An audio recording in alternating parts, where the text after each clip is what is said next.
ప్రస్తుతం మనతో పాటు ప్రముఖ ఆధ్యాత్మికవేత్త, తంత్ర జ్యోతిష్యులు, జ్యోతిషరత్న, జ్యోతిష సామ్రాట్ డాక్టర్ చింతా రుక్మానుగారావు గారు మనతో ఉన్నారు. గురువు గారితో మాట్లాడదాం. నమస్కారం గురుగారు. మాతృదేవోభవ, పితృదేవోభవ, ఆచార్య దేవోభవ. ఓం నమో మాందేశ్వరాయ నమః. అందరూ బాగుండాలి, అందరికీ మంచి జరగాలి. జూలై నెల 2026 కర్కాటక రాశి వాళ్ళకి ఓవరాల్ గా ఎలాంటి ఫలితాలు ఉండబోతున్నాయి గురుగారు? ప్లస్లు ఏంటి, మైనస్లు ఏంటి, వీళ్ళు ఎలాంటి జాగ్రత్తలు తీసుకోవాలి మాసం? జూలై మాసం 2020 సంవత్సరం మాస ఫలితాల్లో భాగంగా కర్కాటక రాశి వాళ్ళకి ఎలా ఉందో చెప్పుకునే ముందు ఈ రాశి యొక్క ప్రత్యేకత ఒక రెండు విషయాలు మాట్లాడుకుని మాస ఫలితాలకు వెళ్దాం. కర్కాటక రాశి అంటే జలరాశి, అదేవిధంగా అధిపతి చంద్రుడు, కాలకూటికి 4వ స్థానము, మాతృస్థానము అంటారు దీన్ని. ఈ రాశిలోనే గురువు ఉచ్చస్థితి పడతాడు, ఆల్రెడీ ఉచ్చస్థితిలో ఉన్నాడు. శనేశ్వరుడు కూడా ఈ రాశి అంటే ఇష్టము, ఎందుకంటే పుష్యమి నక్షత్రం ఈ రాశిలోనే ఉంది. గురువుకి శనికి ఇద్దరికి ఇష్టమైన రాశి పుష్యమి నక్షత్రం శనేశ్వరుడిది. ఆ పుష్యమి నక్షత్రంలో గురువు ఉచ్చస్థితి పడతాడు. చంద్రుడిది అంటే మాతృస్థానం అన్నాం కదా. మాతృస్థానము అంటే నిజమైన మాతృస్థానం ఎక్కడ ఉంటుందంటే తల్లి కడుపులో ఉన్న గర్భసంచి, అది మాతృస్థానము. ప్రపంచాన్ని జయించేటువంటి పెద్ద మహావీరుడైన మాతృస్థానం నుంచే రావాలి, అక్కడే తయారవుతాడు, మేనిఫెస్ట్ అవుతాడు అతను. అందుకు అది చాలా చాలా గొప్ప రాశి. అందుకే గురువు సంతానకారకుడు గురువు ఉచ్చస్థితి పడతాడు. అంటే ఒక బిడ్డ తయారవ్వాలంటే గురువు కదా జీవకారకుడు. ఆయుష్కారకుడు ఎవరు? శనేశ్వరుడు. బిడ్డకి ఆయుష్ శనేశ్వరుడు ఇవ్వాలి కదా. కాబట్టి వాళ్ళిద్దరికీ అక్కడ పుష్యమి నక్షత్రం శనేశ్వరుడిది. ఆ పుష్యమి నక్షత్రం గురువు ఉచ్చస్థితి పడతాడు. ఆ పుష్యమి నక్షత్రం అంటేనే తల్లి యొక్క గర్భసంచి. మాతృస్థానము 4వ స్థానం అంటే చంద్రుడిది. చంద్రుడు అంటే తల్లి. చాలా సున్నితమైన రాశి. గర్భసంచి ఎంత సున్నితంగా ఉంటుంది, ఇంతకన్నా సున్నితమైన ప్రదేశం ఇంకోటి ఉండదు. అందుకే ఎవరైనా గర్భిణీ స్త్రీ ఉంటే ఆమెను నువ్వు బరువులు ఎత్తద్దు, మెట్లు ఎక్కద్దు, నీకేం కావాలో ప్రశాంతంగా ఉండు, సంతోషంగా ఉండు, చాలా సున్నితంగా ఉంటుంది. కాబట్టి అత్యంత సున్నితమైన రాశి అనమాట. అందుకే వీళ్ళకి సంతోషం వచ్చినా ఎక్కువ వచ్చేస్తుంది, బాధ వచ్చినా ఎక్కువ వచ్చేస్తుంది. సున్నితంగా ఉంటారు కాబట్టి ప్రతి ఒక్కటి డౌట్లు ఎక్కువ వచ్చేస్తాయి. ఇది ఏందో అదేందో అనుమానాలు ఎక్కువ ఉంటాయి. డౌట్స్ ఎక్కువ ఉన్న వాళ్ళు కర్కాటక రాశి వాళ్ళు ఉంటారు. కాబట్టి ఈ రాశి లేకపోతే ఎవరు పుట్టరు. పుట్టాలంటే ఈ రాశి బలం బాగుండాలి. కర్కాటక రాశి బలహీనమైతే ఒక స్త్రీకి పిల్లలు పుట్టడం కష్టమవుతుంది. గురువు, శని, చంద్రుడు ముగ్గురు కానీ బలహీనపడితే కర్కాటక రాశికి సపోర్టింగ్ లేదని అర్థం. కర్కాటక రాశిలోనే మాతృగర్భం ఉంది కాబట్టి ఈ రాశి యొక్క ప్రత్యేకత ఇది అనమాట. కాబట్టి గ్రహాలకు 2 బ్యాచ్లు ఉంటాయి, శని వర్గం, గురువు వర్గం అని. ఆ గురువు వర్గం గురువు లీడరు, శని వర్గం శని లీడరు. ఇద్దరు లీడర్లు కలిసి బాగా ఇద్దరు కలిసి బలాన్ని పొందేటువంటి రాశి కర్కాటక రాశి. అంటే ఢిల్లీకి రాజున తల్లికి కొడుకే. అంటే మాతృ రాశులు అంటే వాళ్ళు కూడా తల్లి అనే ప్లేస్కి వచ్చేకాడికి కూలైపోతున్నారు. గురువు ఇక్కడ ఉచ్చస్థితి పడతాడు. కాబట్టి పుష్యమి నక్షత్రంలో పుట్టిన వాళ్లకు, పుష్యమి నక్షత్రంలో శనేశ్వరుడు ఉన్న వాళ్లకు ఆయుష్ ఎక్కువ. పుష్యమి నక్షత్రమే గర్భం కాబట్టి.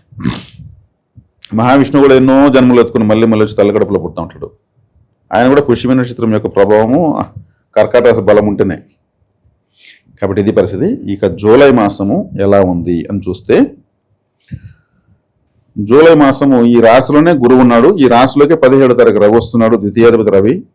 రాశికి వ్యయంలో బుధుడున్నాడు, లాభంలో కుజుడున్నాడు, భాగ్యంలో శనేశ్వరుడు ఉన్నాడు, అష్టమంలో రాహు ఉన్నాడు, ద్వితీయంలో కేతువు, శుక్రుడు ఉన్నారు. ఇక్కడ వచ్చేకాడికి భాగ్యంలోని శనేశ్వరుడిని గురువు చూస్తాడు. అదేవిధంగా 7వ స్థానాన్ని గురువు చూస్తాడు, 5వ స్థానాన్ని గురువు చూస్తాడు. 5, 7, 9 స్థానాలు గురువు చూస్తాడు. కాబట్టి ఈ 5, 7, 9 స్థానాల బలము వీళ్ళకు ఉంది. జన్మలోకి రవి వస్తున్నాడు కాబట్టి కాస్త ఉష్ణ సంబంధమైనటువంటి అనారోగ్యం చేయడానికి అవకాశం, జ్వరం రావచ్చు, ఏదైనా మసాలా ఫుడ్ వేడి చేసేయచ్చు, లేదా ఏదైనా ఫుడ్, ఏదైనా ఎక్స్పైరీ ఫుడ్ తెలియకుండా డేట్ చూడకుండా తినేసేందుకు అవకాశం ఉంటుంది. ఏమున్నా కడుపులోకి వెళ్తుంది, సున్నితమైన దగ్గర కడుపు, అక్కడికి ఏమవుతుంది, ఉష్ణగ్రహం వచ్చేస్తుంది కదా. కాబట్టి దీనికి అవకాశం ఉంటుంది. వ్యయస్థానంలో బుధుడు ఉన్నాడు.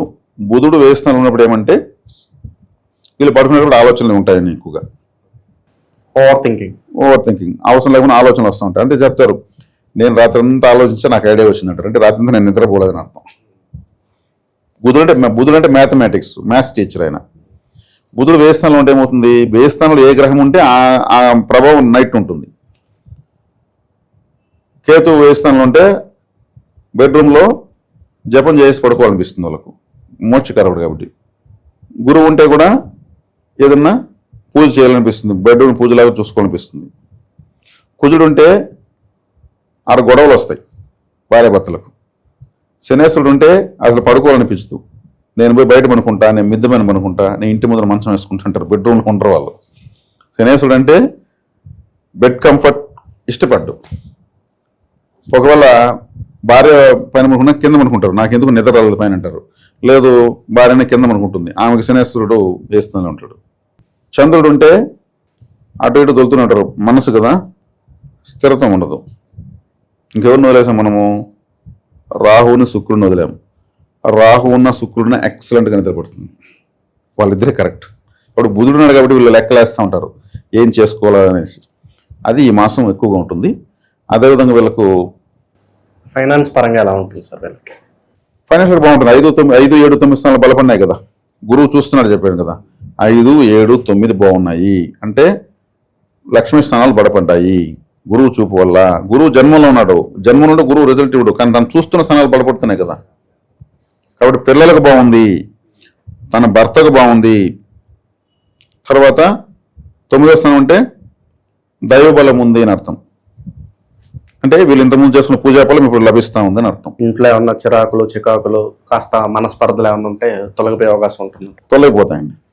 ఎందుకంటే ద్వితీయాధిపతి రాశిలోకి వచ్చాడు, ధనపరంగా చేసే ప్రయత్నాలు సక్సెస్ అవుతాయి. ద్వితీయ స్థానాన్ని కుజుడు లాభంలో ఉండి చూస్తాడు, కాబట్టి ధనపరమైనటువంటి కుటుంబపరమైనటువంటి చిన్న చిన్న విషయాలు మామూలు, దాన్ని మరీ జ్యోతిషానికి వేసి అంటగట్టి చూడాల్సిన అవసరం లేదు. చిన్న చిన్న రాగద్వేషాలు ఉండాలి, ఉంటేనే అది ఫ్యామిలీ. ఏ సమస్య లేదని ఎప్పుడు కోరుకున్నా ఉండదు అట్లా. కాబట్టి కుటుంబ పరంగా బాగుంది. వీళ్ళు ఇంకా క్యాలిక్యులేటెడ్గా ఉంటారు, అనుకున్నవి సాధించుకునేటువంటి స్థాయిలో ఉంటారు. భాగ్యాధిపతి లాభంలోకి వచ్చాడు కాబట్టి, పంచమాధిపతి లాభంలోకి వచ్చాడు కాబట్టి, అదేవిధంగా వివాహ యోగ్యత న్యూనత అన్నీ బాగున్నాయి. సప్తమంలో రాహు మాత్రం, అష్టమంలో రాహు, అష్టమ రాహు అంత మంచిది కాదు. అష్టమ రాహుని ఎవరు చూడడం లేదు. అష్టమంలో రాహు ఉన్నప్పుడు ఎవరికైనా మోసపోయేదానికి అవకాశం ఉంటుంది, ఏమరపోయేదానికి అవకాశం ఉంటుంది, కేర్ఫుల్గా ఉండాలి.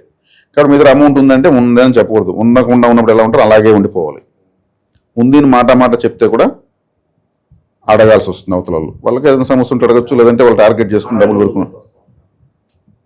కాబట్టి అష్టమంలో రాకున్నాడు కాబట్టి మోసం చేయడం చూస్తాడు, కేర్ఫుల్గా ఉండాలి. దుర్గాదేవి ఆరాధన చేయాలి. నిరుద్యోగుల పరిస్థితి గురుగారు శుభవార్తమైన వచ్చా వీళ్ళు? నిరుద్యోగులు అంటే దశమాధిపతి లాభంలో ఉన్నాడు. నిరుద్యోగులకు ఉద్యోగ ప్రాప్తి ఉంది, ఉద్యోగ వ్యాపార అనుకూలత పెరుగుతుంది, ప్రయత్నించుకోవచ్చు. ఓకే, వీళ్ళకి పెట్టుబడుల పరంగా ఏమన్నా సలహాలు సూచనలు ఇస్తారు ఏదన్నా?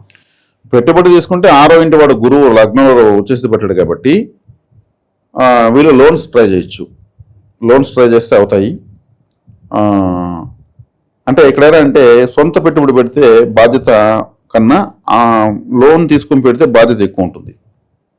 అది మనం కట్టాలి, సిబిల్ స్కోర్ పడిపోతుంది, మళ్ళీ బ్యాంక్ వాళ్ళు ఫోన్ చేస్తారు, షూరిటీ వేసిన వాళ్ళకి టార్చర్ అయిపోతుంది, ఇవన్నీ ఉంటాయి. సొంత పెట్టుబడి పెడితే ఇవన్నీ ఉండవు. ఇప్పుడు 6వ ఇల్లు అంటేనే బ్యాంక్ అని చెప్పాను ఇంతకుముందు ఒక రాష్ట్రంలో ఒక వీడియోలో. కాబట్టి వీళ్ళకు లోన్స్ తక్కువ ఇంట్రెస్ట్ అయినా దొరికితే తీసుకొని చేయడం బెటరు. అప్పుడు వీళ్ళకు సక్సెస్ అవుతుంది. పెట్టుబడులు పెట్టడం మంచిదే. దైవిక పరంగా వీళ్ళు ఎవరిని ఆరాధించాలి, ఎటువంటి పరిహారాలు చేసుకోవాలంటారు? దైవికంగా వీళ్ళు తీసుకుంటే విఘ్నేశ్వర ఆరాధన ఒకటి చేయాలి, దుర్గాదేవి ఆరాధన అంటే దుర్గా గణపతి ఆరాధన చేయాలి. అష్టమంలో రాహువు దుర్గాదేవి, ద్వితీయంలో కేతు గణపతి ఆరాధన. దుర్గా గణపతి మంత్రము ఎక్కువగా అమ్మవారి ఆలయానికి వినాయకుడి దగ్గరికి ఎక్కువ వెళ్తూ రావడము, వినాయకుడికి కొబ్బరికాయలతో చేసిన మాల వేయడము, చిన్న చిన్న కొబ్బరికాయలు దండలాగా 5 కొబ్బరికాయలు 7, 9 బేస్ సంఖ్యలో వేసుకుని గంధము కుంకుమ పెట్టుకొని వినాయకుడి మెడలో వేసి నమస్కారం చేసుకుని వచ్చేయాలి. ఆ కొబ్బరికాయలు ఎవరైనా తీసుకోదు, మీకు సంబంధం లేదు. దుర్గాదేవి ఏం ఆశిస్తుంది? నిమ్మకాయలు, కొబ్బరికాయలు, గుమ్మడికాయలు, పొంగలి, ధూపము అంటే అగరబత్తులు, ఇట్లాంటివే. దీంట్లో మీరు ఏది చేయగలిగితే అమ్మవారికి సమర్పించుకుని రావడం వల్ల అష్టమ స్థానంలో ఉన్నటువంటి రాహుదోషము నివర్తించబడుతుంది. ఓవరాల్గా ఈ నెల వీళ్ళకి ఎలా ఉండబోతుందో మంచి విశ్లేషణ అందించేస్తాం. ధన్యవాదాలు.